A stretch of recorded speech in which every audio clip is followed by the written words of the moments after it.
Aqui no Doutor Me Consulta, a psicóloga a doutora Júlia Arnaud. Tudo bom, doutora? Seja bem-vinda. Obrigada, Kelly. É sempre um prazer estar aqui com vocês de novo. A gente que agradece a sua presença.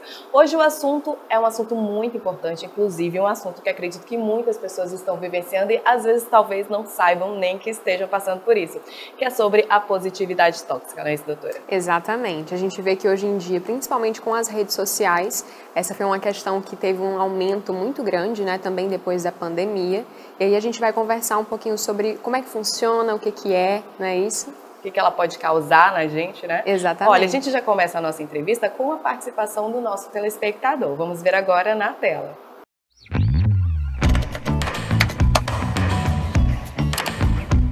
Oi, meu nome é Ana Rita e eu gostaria de saber o que é positividade tóxica. A positividade tóxica é quando impomos a nós mesmos e às outras pessoas um estado de felicidade plena, como se nós só pudéssemos estar felizes e otimistas o tempo todo, né? Então a gente acaba generalizando, quando estamos passando por este estado de positividade tóxica, como toda situação e acontecimento sendo feliz, otimista, pra cima, né? Alegre. Então assim, acabamos reprimindo as nossas reações negativas e não conseguindo aprender com elas. E isso é muito ruim, né, doutora? Acho que não só para a pessoa que quer mostrar essa positividade sempre 24 horas, mas para quem está ali convivendo, né? E às vezes pode até fazer mal para aquela pessoa que vê, meu Deus, essa pessoa é 24 horas feliz e às vezes eu tenho, né, os meus fantasmas, os meus confrontos e, tipo, isso não tá legal para mim. Com certeza, até porque as nossas vulnerabilidades fazem parte do que nós somos, né, Kelly? Então, assim, todos nós somos vulneráveis em alguma parte do nosso dia e em momentos da nossa vida. E é justamente saber acolher essas vulnerabilidades, essas reações negativas, que tem uma função importante para todos nós, que é justamente de nos acolhermos, de entender o que está acontecendo conosco ali naquele momento, né? Então, assim, quando eu entendo que isso faz parte de mim, que existe uma função para isso no meu organismo e para a minha vida, eu consigo lidar melhor com essas situações. E não estar bem o tempo todo também tá tudo bem, né, doutora? Exatamente. É normal, somos seres humanos, não somos robôs. E assim, com a chegada da internet, isso se intensificou bastante, né, doutora? E com a pandemia em si, principalmente. É verdade. A gente viu aí que no início da pandemia, uma das coisas que marcaram bastante foram essas redes sociais com pessoas se mostrando muito produtivas durante esse período, né? Encorajando outras pessoas aí a fazerem atividade física de casa, acordarem cedo, manterem aquela rotina, e isso é ótimo, é maravilhoso. Mas existem dias que a gente não consegue fazer isso e nem as pessoas precisam se cobrar estarem nesse estado o tempo todo, né? Porque uma coisa é você se inspirar em pessoas que realmente estão levando aí uma vida mais coerente com a realidade atual. E outra coisa é você se cobrar passar pelo mesmo processo que essas pessoas. Todos nós temos um tempo, né? E reagimos a determinadas situações de formas diferentes. Então a gente precisa ter essa consciência para lidar melhor com as situações. E quando não estiver bem, reserve um tempinho para você, dar uma respirada, para meditar, mas não precisa estar tendo aquela obrigação de estar sempre 24 horas mostrando que você é uma pessoa feliz, né? Isso, até porque isso é desgastante, né? Então, assim, a gente acaba desenvolvendo, como a gente vai falar mais pra frente, questões que vão influenciar na sua qualidade de vida quando você fica reprimindo demais e mostrando demais ser uma coisa que não é. Muito bem, doutora, a gente vai para mais uma participação, é da Adelaide, ela é do bairro União e ela pergunta o seguinte: como a positividade tóxica pode afetar a minha vida e se é possível desenvolver doenças como consequência? Certo, Adelaide. Quando a gente reprime muito as nossas reações negativas e até mesmo tudo aquilo que essas reações podem nos trazer de positivo, a gente acaba perdendo a capacidade de identificar e avaliar os benefícios que essas reações podem trazer para a nossa vida também. Então é aquela questão, se eu só reprimo as coisas que acontecem comigo, eu acabo perdendo a minha capacidade de desenvolver resiliência, que é justamente a nossa capacidade de aprender a lidar e a de nos adaptarmos às situações adversas, ou seja, às situações difíceis. Então, quando eu reprimo muito essas coisas, eu posso sim desenvolver algumas doenças, e um exemplo disso é inclusive as doenças psicossomáticas, né? Então, quando eu reprimo muito uma reação negativa, situações que não me fizeram bem naquele momento, uma hora isso vai dar um jeito de sair, né? Vai dar um jeito de aparecer. E aí a gente tem, como eu falei, as doenças psicossomáticas, que são um exemplo, que são doenças que se desenvolvem justamente por problemas emocionais não tratados, e aí elas podem acabar agravando ou causando doenças físicas, como é o caso de alergias. e também a gastrite nervosa.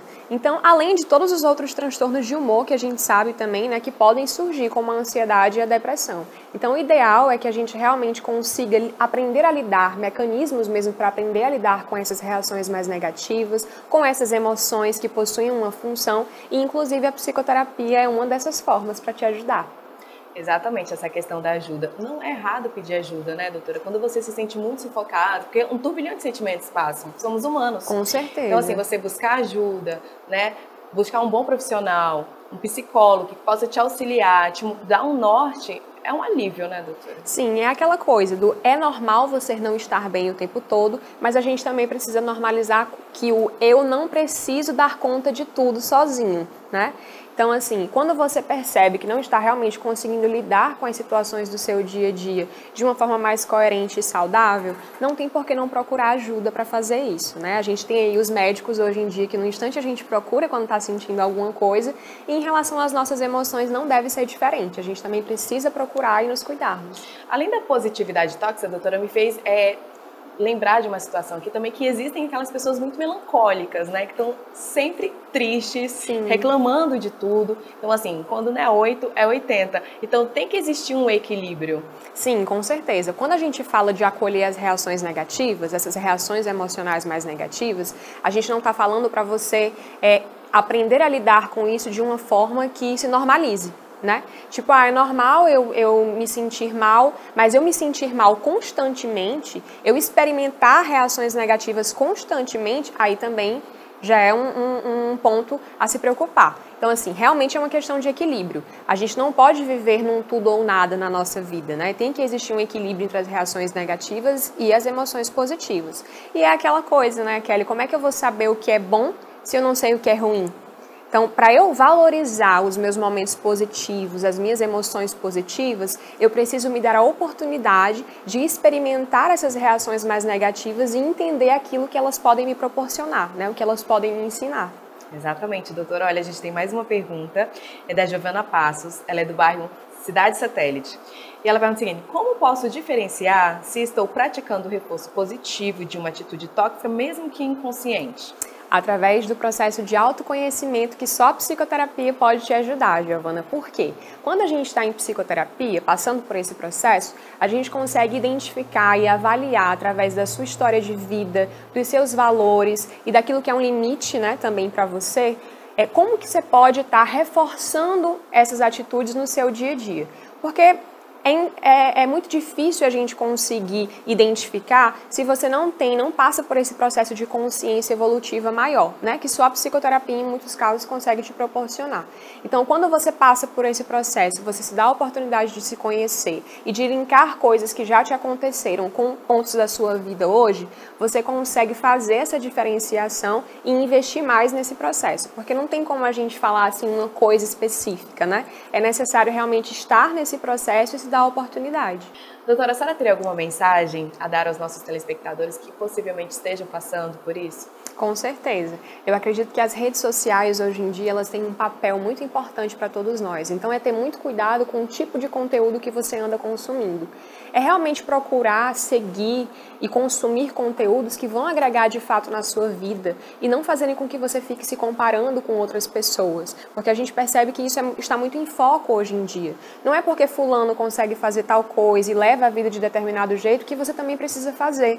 Por isso que o processo de autoconhecimento ele é tão importante, porque você consegue levar a sua vida e lidar melhor com as suas questões de acordo com as suas necessidades, com os seus valores, com a sua realidade de vida, porque nós não somos iguais, então nós também não vamos interpretar as situações igual a todo mundo. Então é basicamente isso, que você consiga ter mais esse controle sobre os conteúdos que você consome, sobre as pessoas que você segue, realmente procurar seguir pessoas que levam uma vida coerente, e que de fato vivem de acordo com aquilo que a vida vai proporcionando, né? E não forçando uma coisa que realmente não existe. Doutora, muito obrigada pela sua participação. Essa entrevista foi muito maravilhosa. Obrigada por todas essas informações e todo esse conhecimento. Eu que agradeço, Kelly. É sempre um prazer estar aqui toda semana disseminando, né, conhecimento sobre a saúde emocional. A gente que agradece. Muito obrigada. Obrigada. Olha, se você tem alguma mensagem a fazer à doutora Júlia Arnaud, você pode estar encaminhando para o número da produção que está aparecendo aí na sua telinha. Acompanhe também o Doutor Me Consulta nas redes sociais para você acompanhar os nossos bastidores e conhecer um pouco mais dos nossos médicos aqui do Doutor Me Consulta. Hoje nós vamos ficando por aqui, mas no próximo programa o Doutor Me Consulta volta trazendo muito mais informação sobre saúde, bem-estar e prevenção para você. Até lá!